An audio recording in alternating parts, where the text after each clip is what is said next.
Okay, folks, and that is the segment I wanted to play. Specifically right there, that is the point I want to make. So, as I stated in the first hour, ladies and gentlemen,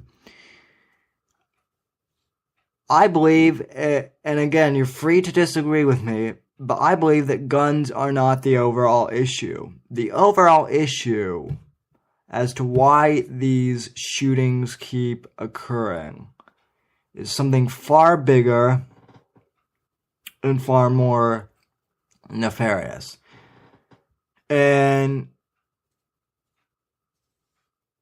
again, like I said at the end of last hour, I'm no expert on psychology. I've taken psychology classes. I've taken philosophy classes. I've read philosophy. I have educated myself on various topics regarding humans and personality. I know a bit about the mind. However, I stress to you that I'm not an expert. I'm just a guy on the radio. However, I don't think it takes a rocket scientist to see the big issue here. Folks, the issue here is not so much guns and shootings. And the liberal left thinks that the problem with these massacres and these school shootings, the liberal left, as an ideology, thinks that this problem will go away if we simply eliminate all firearms, and then no one will be able to kill each other anymore, and it will be a grand world. And folks, it doesn't work that way, because what you're addressing is just a symptom of the problem, but you're not addressing the actual problem itself. The problem is this. A couple big issues. Here's the underlying cause of the problem.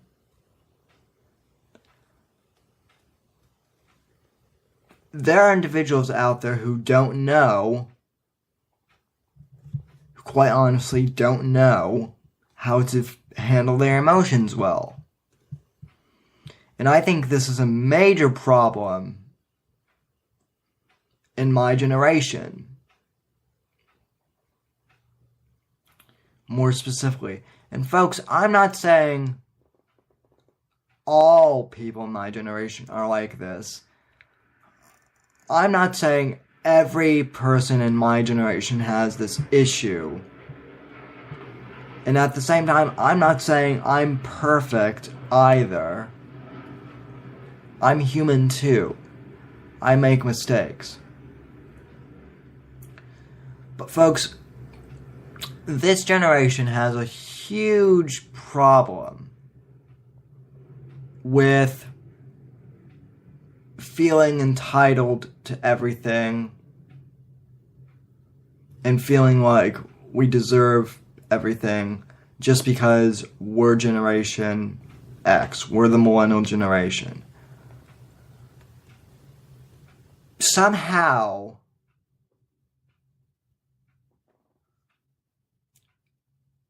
when the millennial generation was born, we were told that we were special. Just inherently special. We were put up on a pedestal as God's greatest gift to humanity, just by virtue of the fact that we're Generation X. We're the millennial generation. We were born in the late 80s and the 90s. And so therefore, we're the ultimate generation. We're the super generation.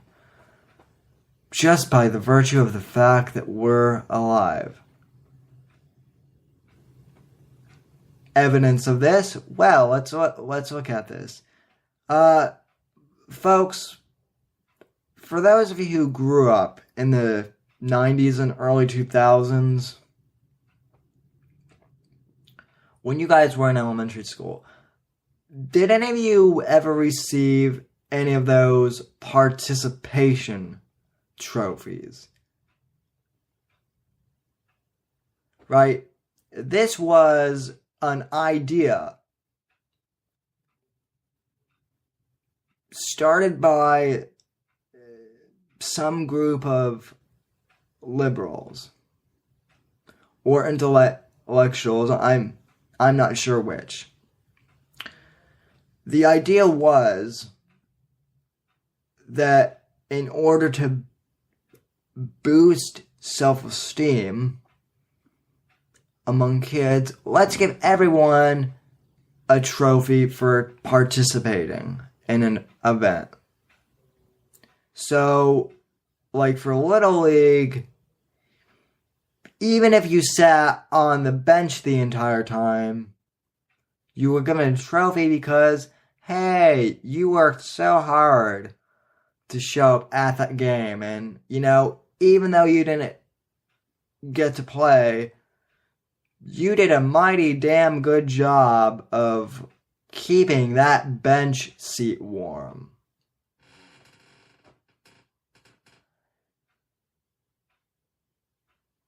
Or, hey, you didn't have an outstanding lead in the school play.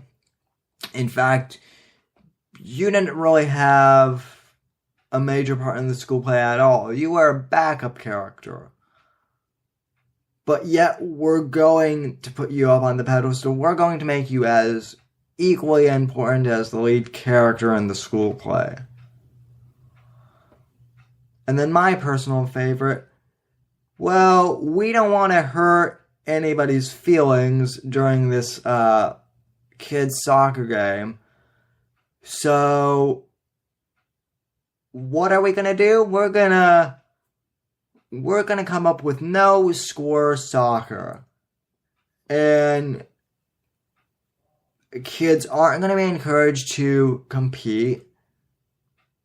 They're just going to kick the ball around with their friends, and we're not going to keep score, even though kids are smart, and they do keep score anyway. We're going to make it so that no one can keep score, and that way no one loses and no one wins.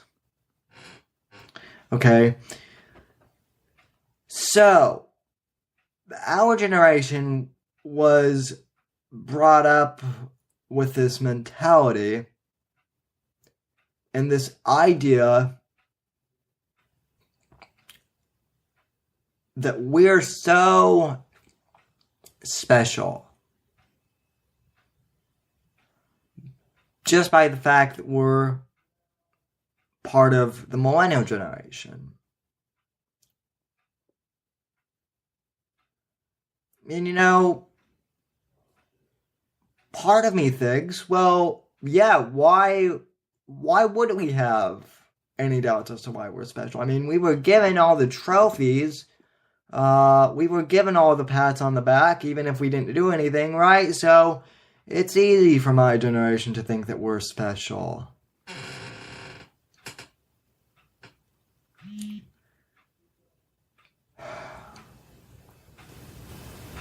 Right? It's easy to think that everyone in my generation is special because we received all those trophies and whatnot. Okay, it's a good theory in practice, right? But then you get to something called the real world. Okay, you get into high school, let's say. And all of a sudden, a lot of these kids are thrown into the real world. And they don't know how to function.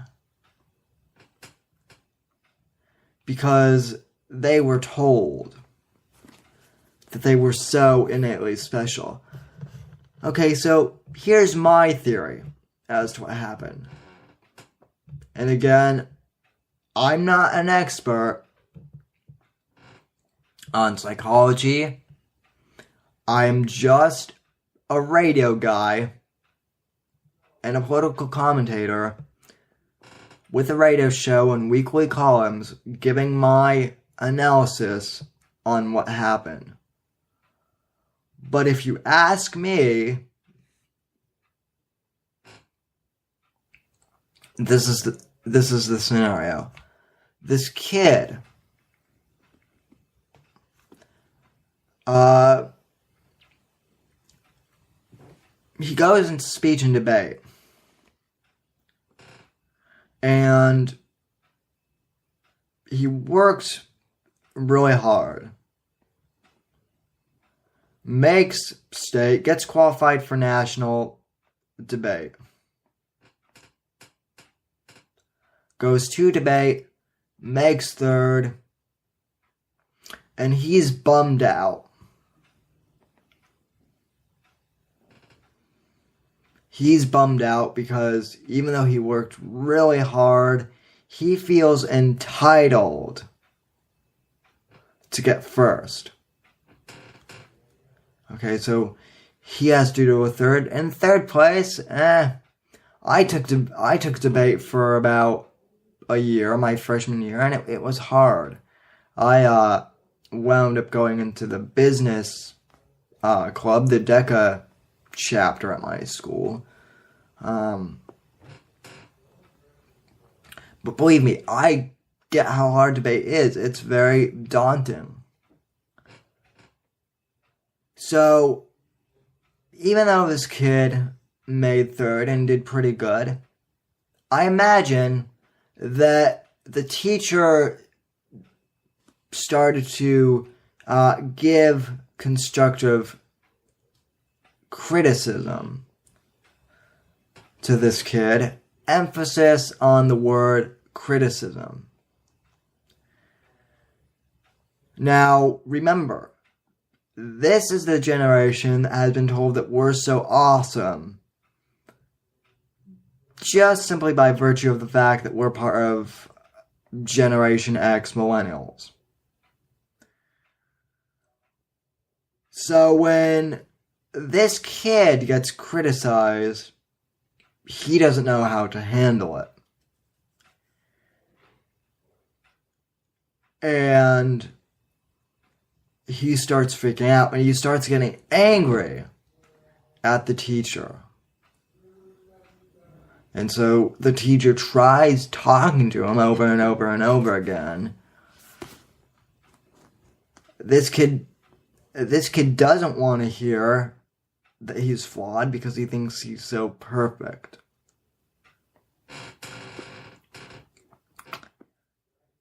So then he eventually gets himself kicked off the debate team. At least that's what his friends say.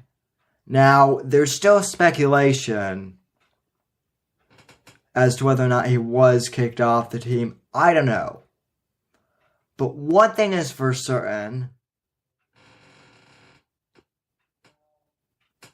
This kid, something went wrong. And obviously, I think this was a case of the debate coach, the teacher, told him something that he didn't want to hear, and this kid got ticked off. Now, here's another part of the theory. Because of all this goody-goody, feel-good mentality that the trophy child generation was given. Kids don't know how to make themselves confident. Most kids don't know how to look. I shouldn't say most, but some kids out there don't know how to look at themselves and say, you know what, I could improve. This kid had an opportunity to say, you know what, the teacher was right.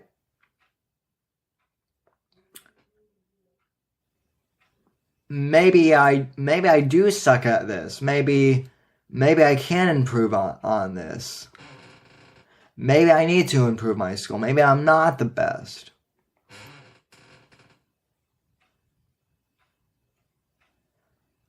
But no. Instead, this kid gets so pissed off that he decides to take drastic action.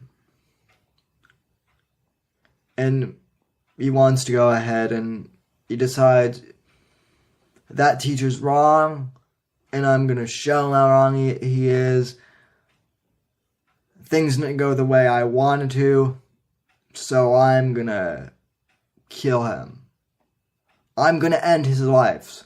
And screw the rest of my classmates. If they get in the way, I'll blow them away too. Now, folks, this is just a theory. I wasn't there. I wasn't inside this kid's brain. I don't know what happened. And also, again, I'm not saying every kid in my generation is screwed up like this. Okay?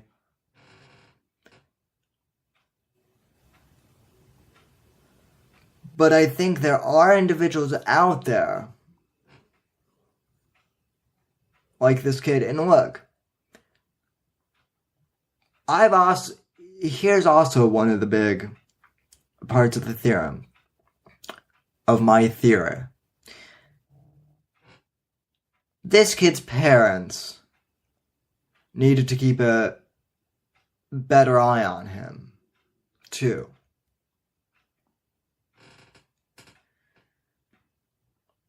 This kid's parents did not do a good job of raising him. And I'm sorry to say, but like Hoffman said on the radio, if your kid is throwing temper tantrums like this and saying stuff like, I'm gonna kill the teacher, well then, that's cause for worry, too.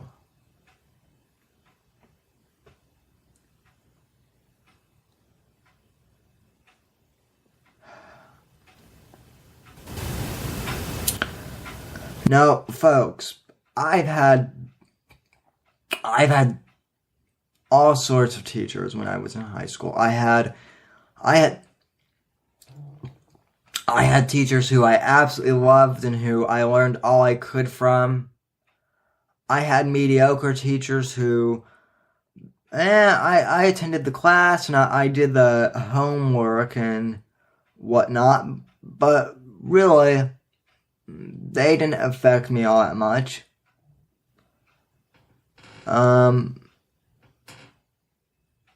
They weren't that influential.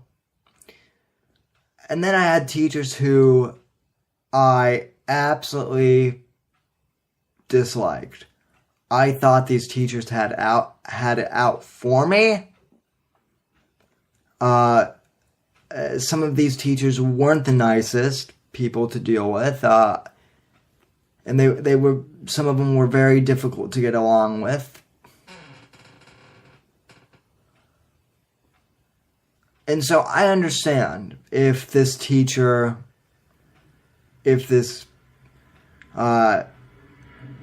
teacher didn't get along with this kid the best. Okay, I understand that. We all have teachers like that growing up. But again,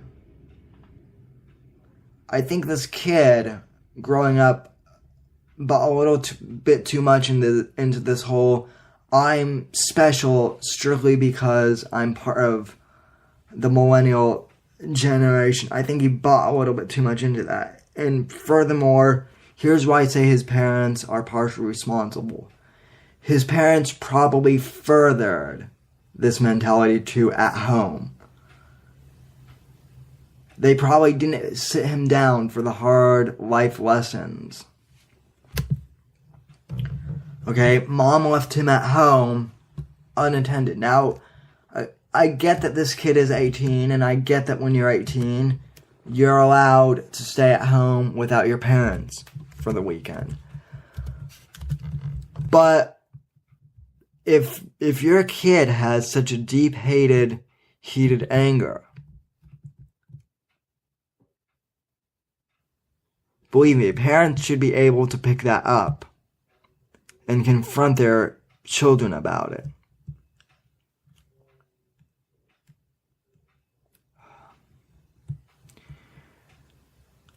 But I think the problem is more with the way this generation is handling things overall. I think that's the bigger problem. In conclusion,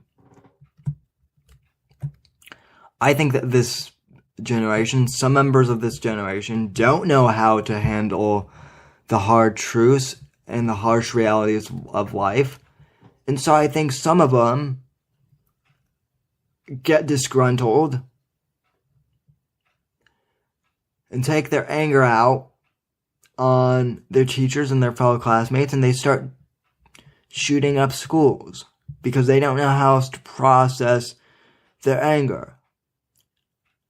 And believe me, if a kid is that disgruntled, well, it doesn't matter if this kid had access to a gun or not, because I guarantee you, if this kid was this disgruntled, he would have found another way to cause harm. He could have stabbed this teacher. He could have stabbed his classmates.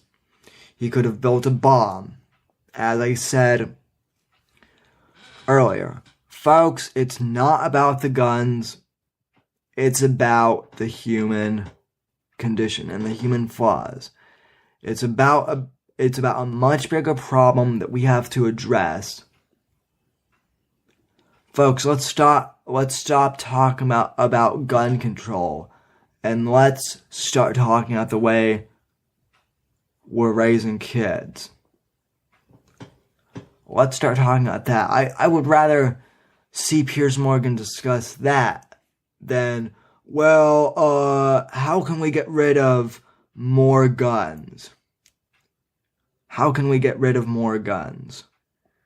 Because, folks, guns and materials, they're just inanimate objects. It's people who are responsible for this. So, folks, that's my analysis on the whole thing with Arapahoe High School.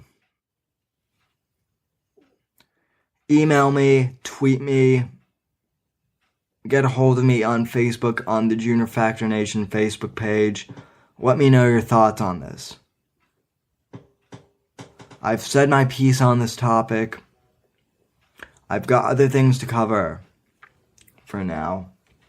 And as I said at the very beginning of the show, my thoughts and prayers go out to all those involved at Arapahoe High School. We're praying for you. We support